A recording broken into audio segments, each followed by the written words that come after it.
Hey, everyone out there in the ether, internet land, the LUV-A-LUTION TruthCast, the sixth installment. We took a hiatus. We had a child, our sweet boy Angus, and we're back here with an amazing guest, David Greenberg today, an artist, content creator, presenter, LUV-A-LUTIONary. That's why you're here, David, because you chose the truth over the lies, right? Morality over the wrong action. And yeah, that's why you're here. We appreciate your amazing work. He's a financial guru and all around amazing being. How you doing today, pal? Hey, John, Paul, and Amy, and Angus, too. It's really a pleasure to be here on the LUV-A-LUTION. Thanks so much for having me here. I appreciate it. Awesome. Yes. So we wanted to get our audience familiar with you and um, where you are in the world and your journey, where it started. Absolutely. Happy to share. So right now, interestingly enough, I'm back in my city of birth, which is Pittsburgh. I'm not here necessarily permanently, but I've been spending a few months here, getting back in town, spending time with my mom, spending time catching up on some administrative tasks related to my work that's just easier to do from here. But in general, I have been traveling around. I lived in Colombia in South America for about 7 years, not too long ago. And I've had quite the journey, and I'll probably continue to travel because I love exploring the world. It's a part of what I do. And yeah, I mean, this new focus of mine is kind of recent. Everything kind of opened up for me in the last, I would say, really since the pandemic started, maybe a year in 2021. Everything just started to gel for me, and I got exposed to a lot of great knowledge and a lot of great information, and then just started to synthesize it and basically discovered a whole new path for myself. Wow, good for you, brother. Yeah, that's the conscious choice of that towards truth, right? That personal evolution. That is the evolution towards self-love, responsibility, self-actualizing. Yep, taking our rights back. Yes. So we wanted to get started even further back. How were your first 7 years, your formative years? Did you have brothers and sisters? Did you have religion? What was that like? Yeah, so it was myself, my parents, and two younger sisters. We had what seemed on the outside to be an idyllic kind of suburban lifestyle. But it was, there were certain challenges. Both of my parents were working full time just to, basically make ends meet, so to speak. So that was kind of a theme that showed up early in my life.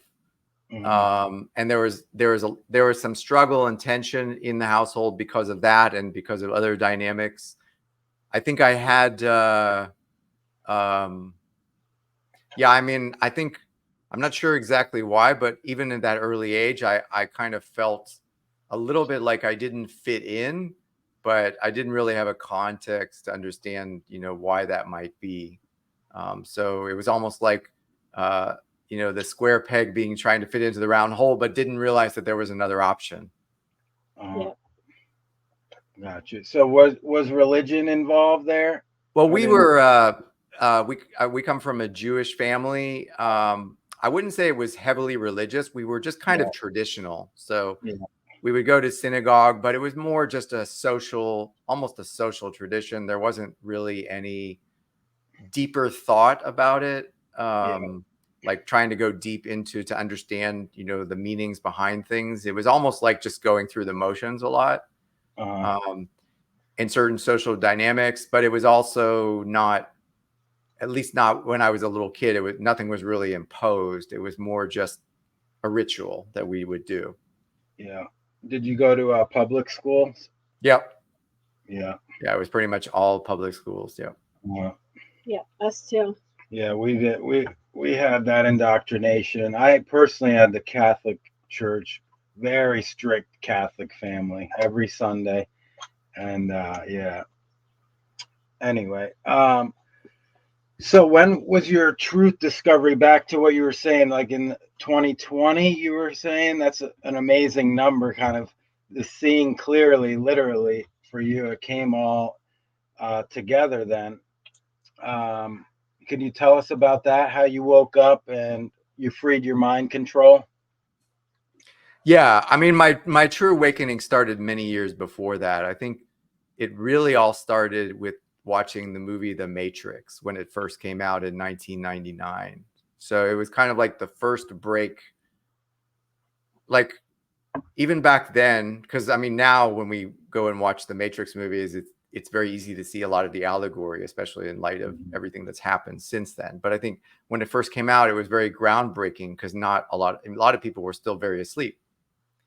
And I was, to a large extent, I include myself in that group. But there was something about the movie that just stuck with me. I couldn't get it out of my head.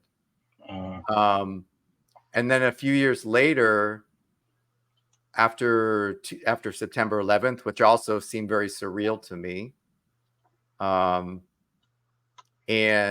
then of course with the wars in the Middle East, I think it was the Iraq War, and Afghanistan, like things, the programming just started falling apart for me. I couldn't buy into it anymore. Yes. So, and that was like a progressive. And then in 2007, when I saw the movie Zeitgeist, it was just like that was like a point of no return. Yeah, that was a good one. Wow. Yeah. And I threw away my television because I had been a big television watcher, but I stopped watching television around the time of the Iraq War, so 2003. I had had enough. Yeah, good for you.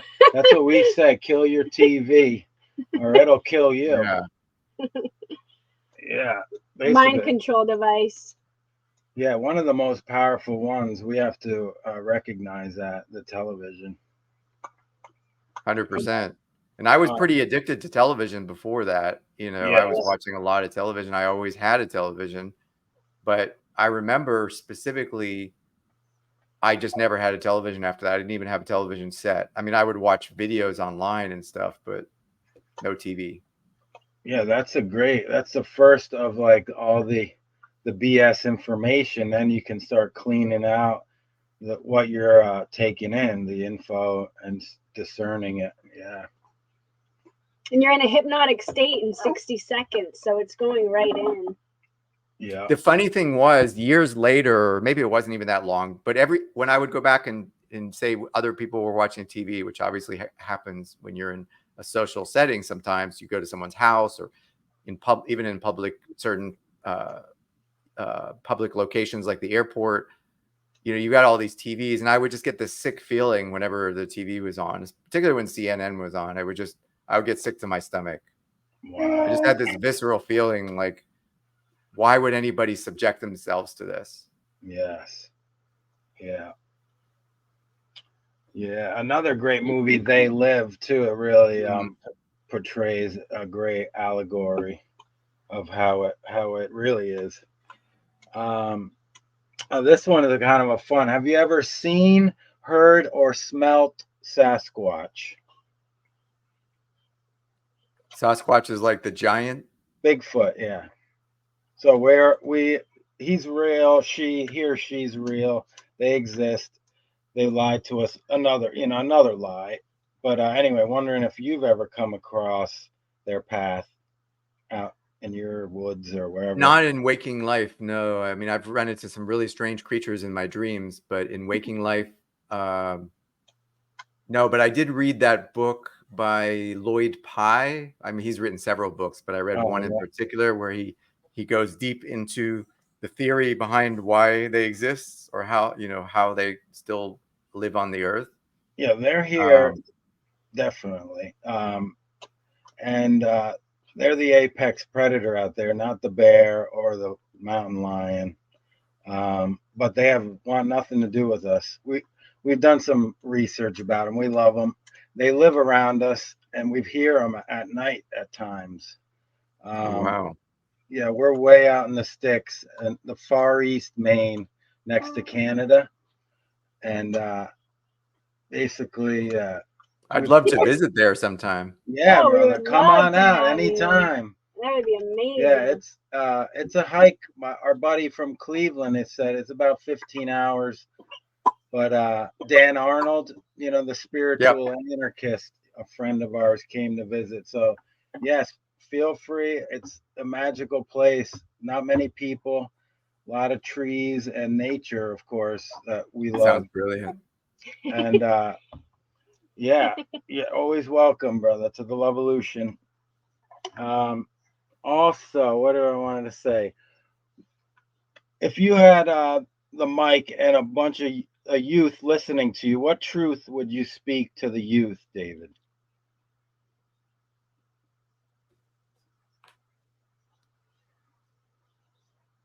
Wow, that's in any context. Like, there's no other context. Just a bunch Yeah, of I youth. mean, just advice for the youth, you know, because they are so lost, and it's just sad to see what's happened. Yeah, From I guess from the the number one thing I would say is don't buy the lie that it's all meaningless.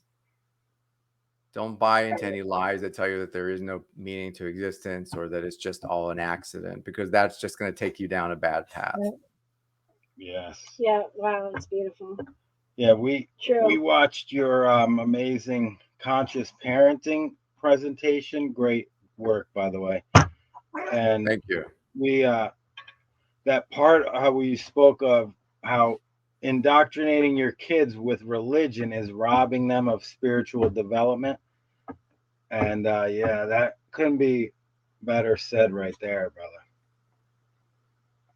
Yeah, I mean, it's hardcore. I mean, a lot of people are going to have a hard time hearing that, but Yeah. it needs to be said. Yes, absolutely. And that we don't own our children. Yes. Right. Yes. I grew up very authoritarian, very my dad was an order follower, so he was very strict military and Catholic, you know. And yeah, it was tough. I had about 10 parents, everyone telling me what to do, and coaches, Crazy. teachers. It was just nonsense. But that kind of helped me build that spiritual immune system to say no, and that I could develop my own spirituality. And yeah, that really hit home with me. So great to point that out, that most do not, they don't want to hear it, but man, is that true, you know? It's so important. Thank you for caring, David, for all the children in the world. Yes, and doing that the great work like you've done. I appreciate that. And I think, you know, children, you'll have less of that teenage rebellion if you just let children, if you provide a framework for kids, but don't try to box them in. You know, we assume that, you know, it's just natural for teenagers to rebel, but I think what they're rebelling against is unjust authority. Yes, and if absolutely. we could provide a more holistic framework, there would be no reason for them to rebel like that. They would just be flourishing. Yes. And if you think about it, teenage years is really when you start to, you know, build up momentum as a human being, because your consciousness is fully online. You know, you have your mental faculties online. You have more strength physically, but also mentally. So really, it's when you're supposed to be flourishing. Yeah. Right. Yeah. Yeah, absolutely. I was lost in like the sports were so important in high school and all this, and going to which college you went to, all that pressure and nonsense, you know, for nothing. And yeah, and the familial pressures. We hear you there, brother. Like our families, they don't resonate with our information at all. They think we're crazy. I've been called crazy since I was 18, and it gives me a lot of leeway for a lot of different behaviors. So that's fine with me. I don't care. But for me, it was harder because I was very close to my family, and opening up about what I was learning, they didn't receive it that well. It was very challenging, but I told my mom today, I love you so much, and we can agree to, disagree. So we're working on it. Yeah, I mean, I've had family members that it's almost irreconcilable. It's not like that we would, physically attack each other, but there's like no common ground for conversation. And I talked about it in one of my recent videos. It's just shocking, but it's unfortunate. Like, people are going to realize, you're going to come to realize that people close to you, sometimes they're just so deeply programmed, Mm-hmm. and everybody, like, only they can make the choice. Like, I had to make the choice to wake out of my sleep. I had to, decide and then take certain actions. No one was going to decide that for me. Yeah. So when you have these family members who are deeply asleep, it's not your job I mean, you can share great knowledge, but if they're not ready to move past their programming, you can't force them that. So, that's the part where I think people struggle, is you may have to let go of close relationships that you thought were, or relationships that maybe you thought were close, but now there really isn't, there's not enough of a common ground to maintain that connection. Yes, absolutely. So are you close with your sisters? No, we haven't been close for a long time. Really, with my close family, it's just my mother and I. We're fairly close. And then I have some cousins that live not too far away. We don't really have a lot in common, but at least we can respect each other's differences. Yeah. And I mean, that's really about it. Yeah. I have some other family, but they all think I'm crazy, so we don't have much opportunity to have conversation. Yeah, likewise. That's why we're starting these communities. Yeah, exactly. Friends are the family you get to choose, right? That's what we say. And because you're stuck with your family, it's just, but as you get older, you get to choose and screen your friends, which become family, kind of.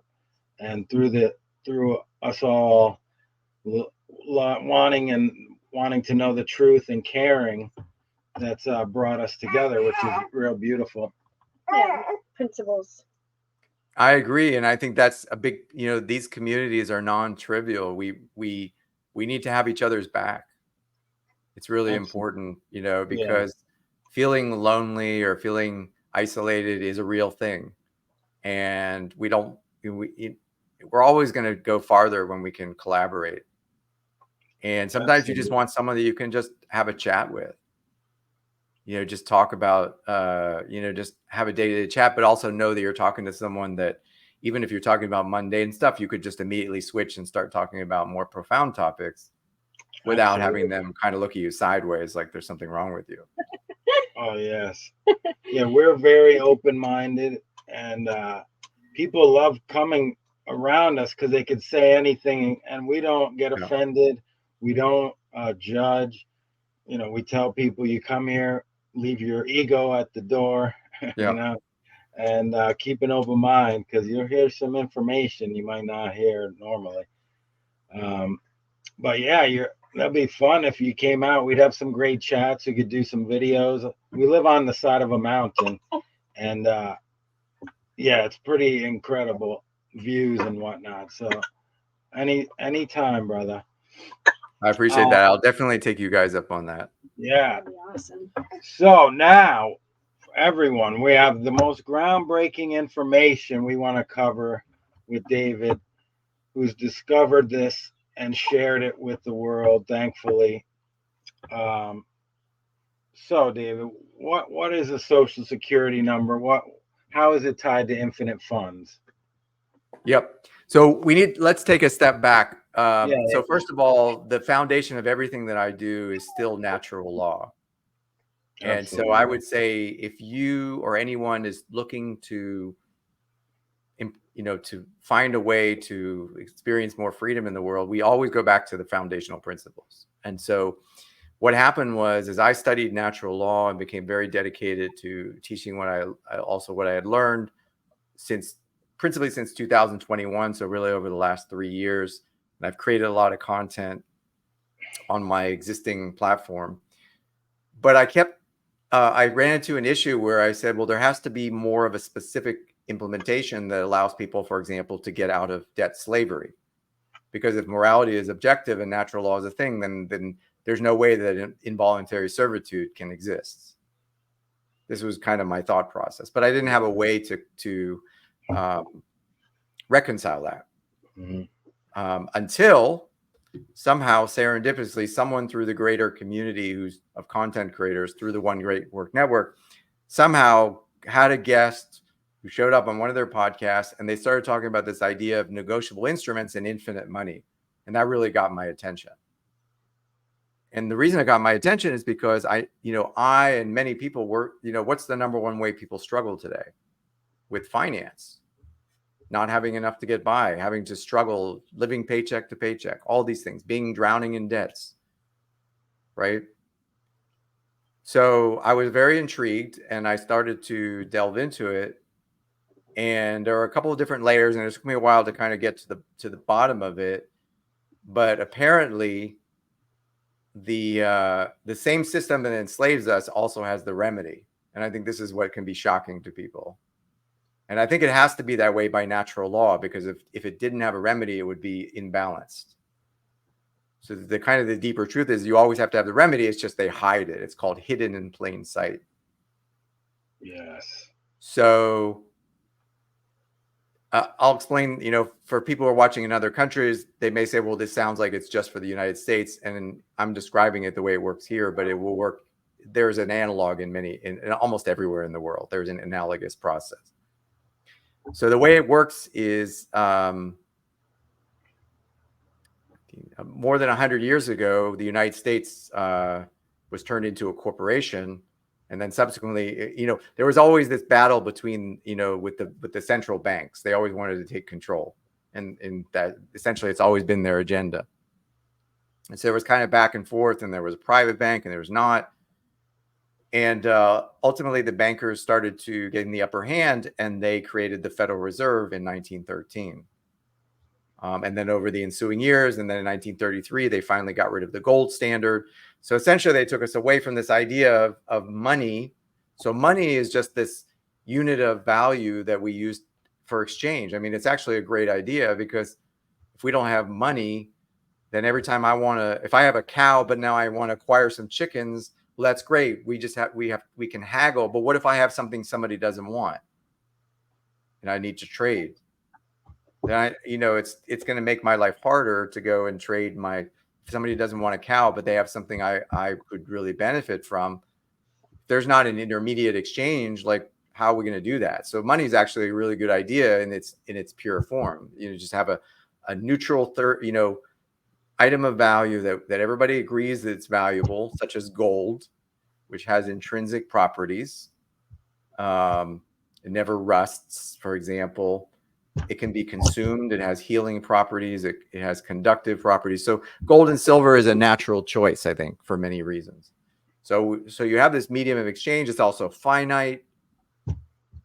And so it maintains its value. Well, the central bankers wanted nothing to do with that, because that doesn't allow them to control anything. So they came along and long story short, they got society to switch from actual money, gold and silver coin, to currency, which is a debt. Okay, so Federal Reserve notes, which is, I don't have my wallet here, but if you pull out a dollar bill or any bill, any amount of US dollars, it always says Federal Reserve note on it. That receipt, that was the receipt for the gold and silver, is now the money. Yeah, that was the big trick. Yeah, that was the big trick. But here's the part that most people don't realize. In order to get away with that, because they were getting rid of our ability to pay debts with gold and silver, which is the only true money, there needed to be a remedy. There needed to be a way to get from under, the involuntary servitude. And the way it's done is there is now a benefit. You can discharge your debts. Okay, because it's nonsense. The idea that you could pay a debt with a Federal Reserve note is nonsense. That's like trying to put out a fire by pouring gasoline on the fire. It makes no sense. How can you pay a debt with another debt? Yeah. Right? Because remember, every Federal Reserve note represents debt. Yes. Okay, so what happened was, what the bankers did is, we became the collateral. Wow. We are the collateral that backs the debt, not gold and silver. So we're the ones that are generating the value of the currency. Gotcha. Your all caps name that corporation. Yeah. So the corporation came in because in the commercial world, we have these things called corporations, which literally means speaking, the dead speaking, which is kind of what it is, because corporations are dead entities, but they're given life, like we're allowing them to speak in a context. So corporations can't interact directly with living men and women. So there has to be an intermediary. And that intermediary is what we call the all caps name. Some people call it the straw man, the Sestake Trust, the Social Security Trust. It's basically a corporation. So whenever you get a bill or a statement in the mail and it has your name in all capital letters, that's not you, that's the corporation. Right? And that corporation was given life. It was birthed. The vessel was birthed with the signing of the birth certificate, the corporate birth certificate that was signed when shortly after you were born. And this was since roughly 1933. It wasn't really a thing before that. Maybe around that time, 1933 to 1938. Those were the years around which, I don't remember the exact year that the birth certificate started, but it was around that time. So these things were all put in place roughly at the same time. So they got rid of the gold and silver, created an infinite fund behind your all caps name, but didn't tell you about it. No, the bankers said, the deal was that we would be the collateral. And so essentially it's like an unlimited letter of credit, backed by the value of our future labor. But the bankers, those working in the system, they didn't come out and tell people that's what it was. They didn't just come out and explain it. Yeah. So people can, continue to toil. And now you had income tax because now you had the trust. And it was the trust has always been the taxpayer. No living man or woman can ever be an involuntary taxpayer. It's impossible because, again, involuntary servitude is immoral. It can't exist under natural law. And these people who set this up, they know this. They know that there's no way around that. They had to finagle us to then be nescient, basically not knowing, and sign away our rights. Yeah, so they just make it standard procedure, or they hide it behind a secondary reason, like a census, or they just say it. Really, the way they do it is like to gain the benefit, you have to do this. Okay, so to be a U.S. citizen, again, in the case of this country, to be a U.S. citizen, you have to agree to have birth certificate, you have a social security number, you have da. Meanwhile, they never tell you that these things are that's a trust with essentially an unlimited letter of credit that's there to discharge all of your debts. Wow. Yeah, I thought that all caps was like a stock in their business. And well, they can also trade it and do trade it. Your birth certificate is essentially a note. It's a value. It's a security. Wow. It's traded, right? It can gain value. It can gain value through interest and through what happens in your life. So these things these are instruments, financial instruments. So the more money you make in your lifetime, the more in your social security trust, or how does it? Is that? Yeah, I mean, we don't. It's hard to. I mean, I haven't gained control directly of the trust, and most people haven't and won't.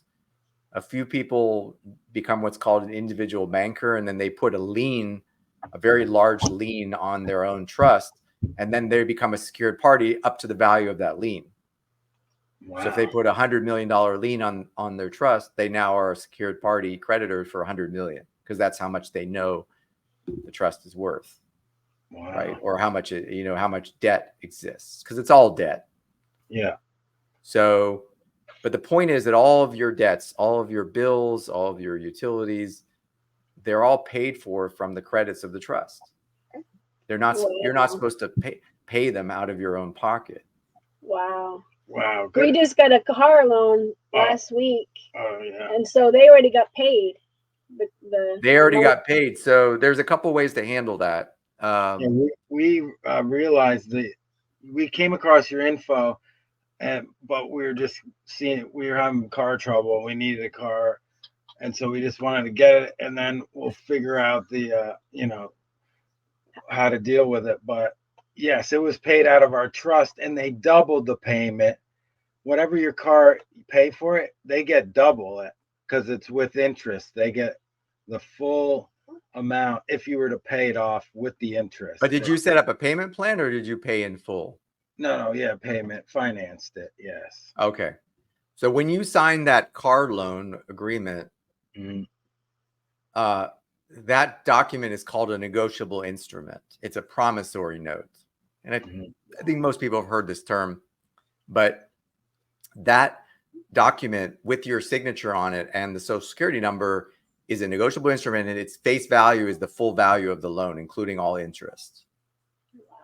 So for example, if you buy a car that's, and the total financed amount is $35,000 with all the payments, that's the value of that document when you sign it.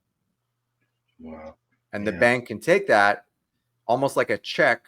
They can endorse it, meaning they put the banker's signature on it, and then they can take that to the Federal Reserve Bank and exchange it for Federal Reserve notes, i.e. US dollars of the same value of that note.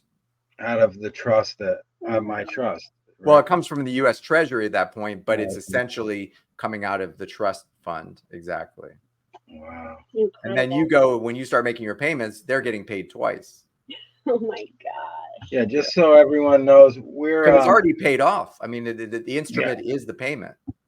Yeah, that's incredible. No wonder they make so much money, these companies. So that's the double dip, right? That people talk about double dipping, or why they kill it so well, because they're getting paid twice on everything. Yeah. So there's a couple of ways that you can handle that.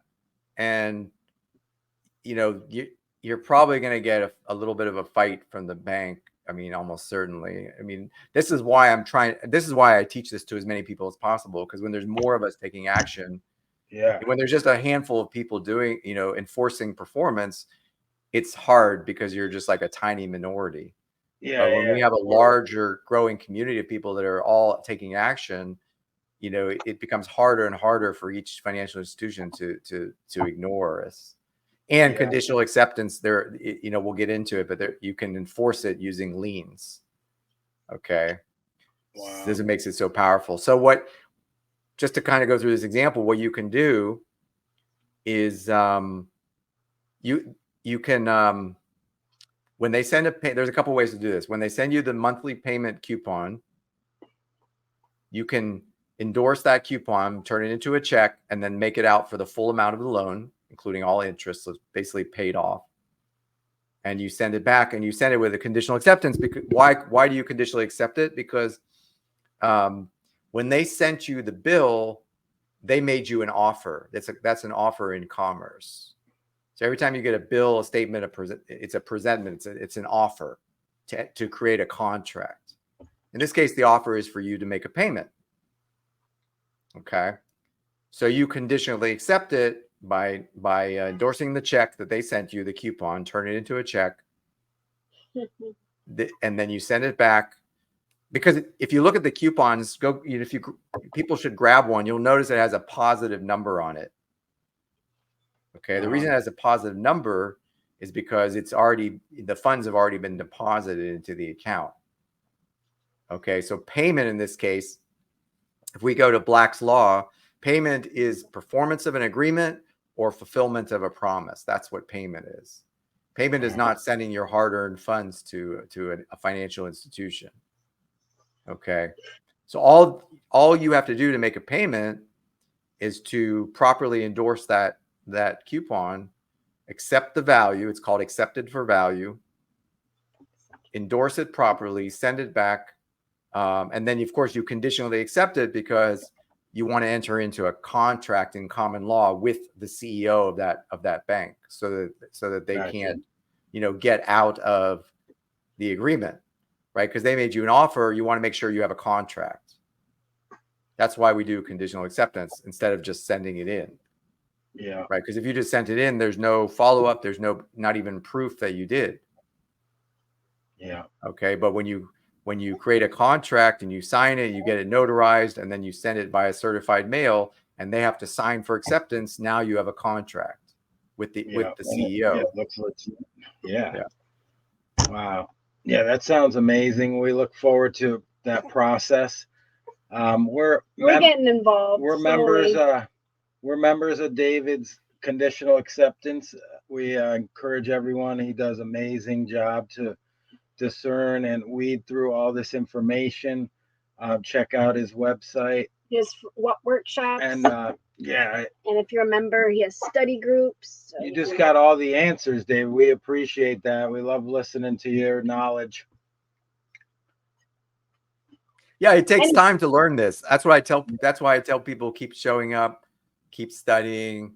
You know, this is a life skill. If people were taught this, you know, starting in childhood, then obviously, but you reach a certain age, you've reached mastery. You know, you're good. We're basically playing catch up here.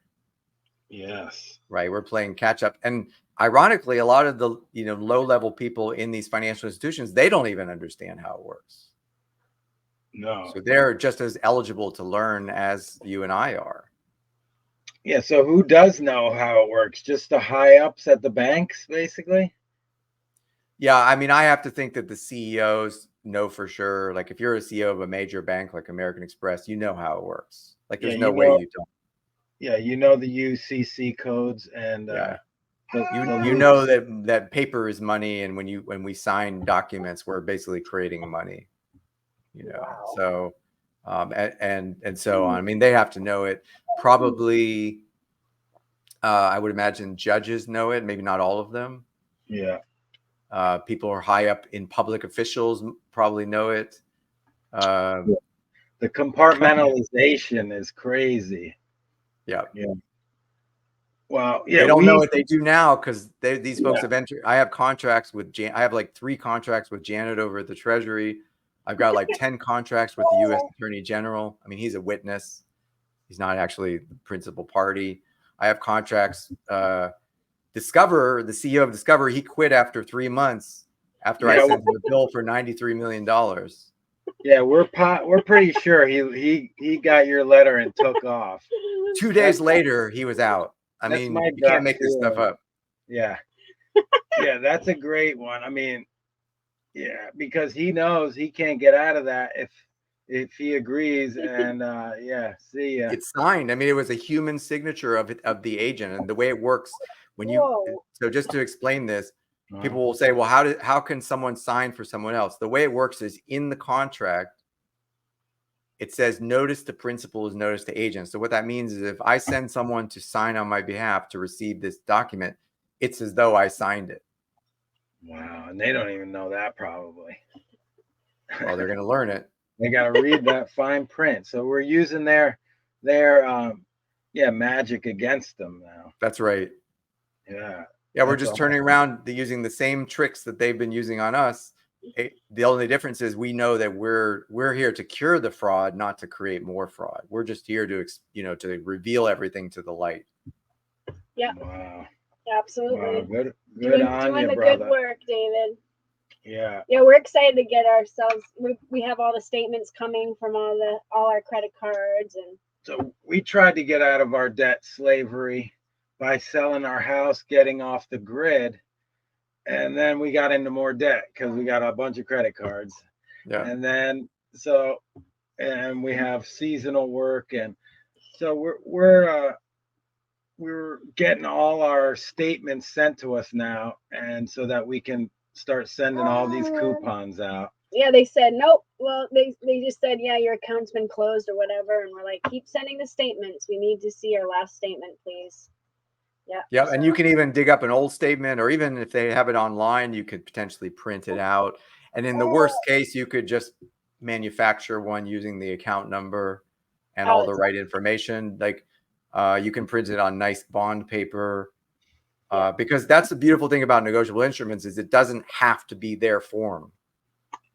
It literally just has to have, in the case of a check, it has to have, the payer and the payee, pay to the order of payee, the amount in words and numbers, the amount to be paid, and the signature in your own hand, like the beneficiary signature in your own hand, and then the date. Okay. And that's really all you need. And you could if you're a manufacturer and you own, you can put the social security number on it just to link it back to the trust, because normally they have routing numbers on their own coupons that link it back to the trust, so that you don't have to have the social security number. But if you're manufacturing your own, you're going to want to put it right on there. Wow. Right. This is exciting information, David. Yeah, this is exciting. I know everyone. I don't know about you guys, but I'm enjoying it. I mean, this is our freedom is our birthright, and it's like a whole different relationship with the world of banking and finance. Instead of feeling dread and knots in your stomach, oh no, here's another bill, you suddenly realize all a bill is a bill of exchange. It's meant to be paid by endorsing it. That's all you have to do. Wow. And it's just from our ignorance they get us with the word magic and and us not looking stuff up, right? We're not fact checkers, most of us. Most people have gotten so used to signing without really thinking and reading what they're signing and understanding it at a deeper level. And I've been guilty of that for most of my life. So I'm in no way am I excluding myself. Yeah. Same. I'll be right back. I'm going to put him in the jumpy. I'll be right back. Awesome. But so check out David's stuff, everyone. Where else can everyone follow and get all your material, David? Just to so if on YouTube, I have a new channel called YouTube now has these usernames, so it's @conditional acceptance. Super easy. @conditional acceptance. That'll bring you to my channel. On Rumble, I have a channel called conditionalacceptance.com. The word dot is spelled out instead of the dot. So conditionalacceptance.com, all one word. And then on Facebook, I also have a page called conditionalacceptance.com, spelled out. So right now I'm publishing on those 3 platforms. I may expand to others, but just those 3 keeps me pretty busy. And of course, there's the website, conditionalacceptance.com. That's where you can enroll in the workshop, which is free. Is that every Saturday still? Probably moving it to different days of the week, but it's usually once a week. This one will be on Tuesday evening to give time for people in Australia to attend, since normally it's not a convenient time.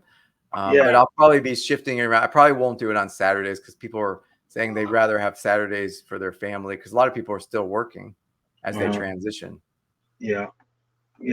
Great information. I encourage everyone to check out those free workshops that just blow your mind and make you excited about getting a bill. Exactly. I want, we're going to do pull a complete 180 here. We're going to have people that they can't wait to get their mail. They have that bill in the mail. Yeah, that is great.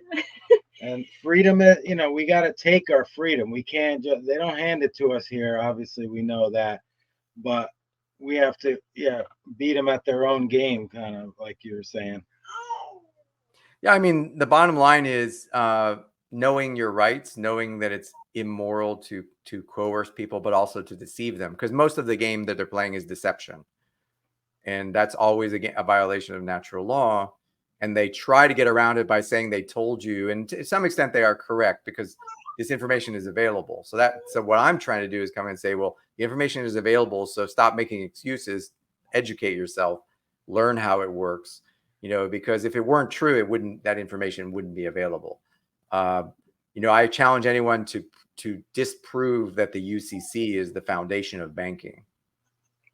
Right. Yeah. I'd love to see someone disprove that it's all based on negotiable instruments. You're not going to be able to do that, because that's exactly how it operates. Yeah. Have you ever seen the movie Freedom to Fascism by Aaron Russo? A while ago. I mean, I think I saw it close to the time it came out.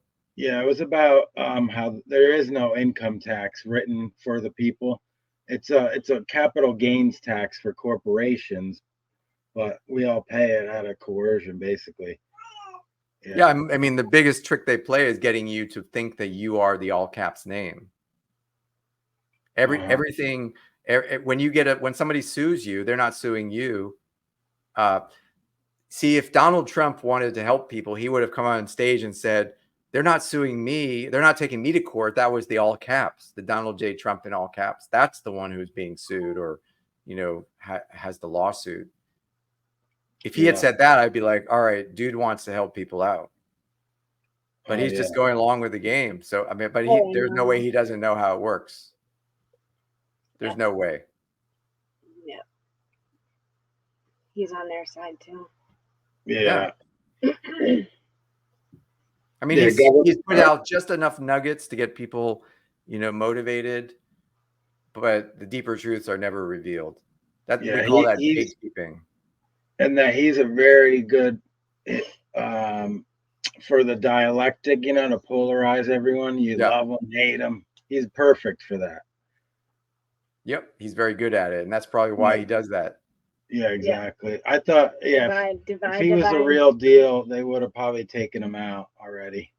So, but anyway, we digress here about, so what else? So you can pay literally your electric bill, your mortgage. You can have all these discharged debt from your Social Security trust if you know the right wording and right lettering and all that. Yeah, by the time you get the bill, it's already paid from the trust. That's why the balance is positive. Like funds have already been deposited in the account. All you're doing is you're helping with the accounting. You're sending instructions for them to move the funds from one account to the other for offset to bring the balance back to zero. That's all you're doing. We paid off our mortgage in 4 years. We paid them twice, and now we're just like, what the? Yeah. Now you can go back and conditionally accept their offer to, to take your funds, and you can, there are different processes to get that money back. There's actually several different processes, not just one. That's interesting. Yeah, that's incredible.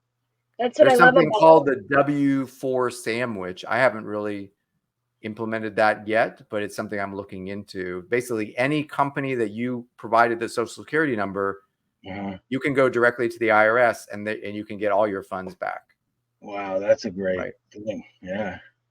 Holy cow. So credit cards, mortgages, car loans, personal loans, and so on. Wow. All right, honey. We'll be. Yeah, this is amazing news and amazing information, David. Wow.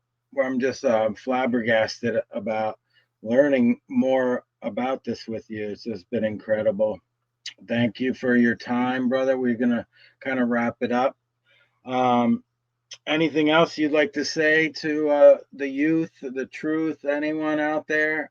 I'll give you the last word. Or Love, you want to say something? I just appreciate you so much, David. Thank you for taking the time. You're a truth warrior. We love you. You're brave, courageous, sweet, kind, truthful, and just grateful. Very grateful. Yes, brother, we do. That's awesome. I appreciate it. I look forward to meeting you guys in person soon. And then the other thing I wanted to say is the most important thing is just when you get exposed to this kind of information, the most important thing is just follow through. And just recognize that when it comes to developing life skills and learning these things, it's not, you not just press a button and it's all fixed. You've got to be willing to, sacrifice time. Absolutely. Mostly. Yes. Yeah. But I think once people commit to themselves to it and they start to see the truth behind it, it goes from being a chore to becoming enjoyable. And I think it really should be enjoyable. Yes. And more courage probably you get. The more you do it, the less fear. Remember, fear's a liar, folks. So we got to go at our fears, face our fears, attack our fears. And they're nothing. They're just they're bullies and they intimidate you. And you don't want to allow that to happen. Absolutely.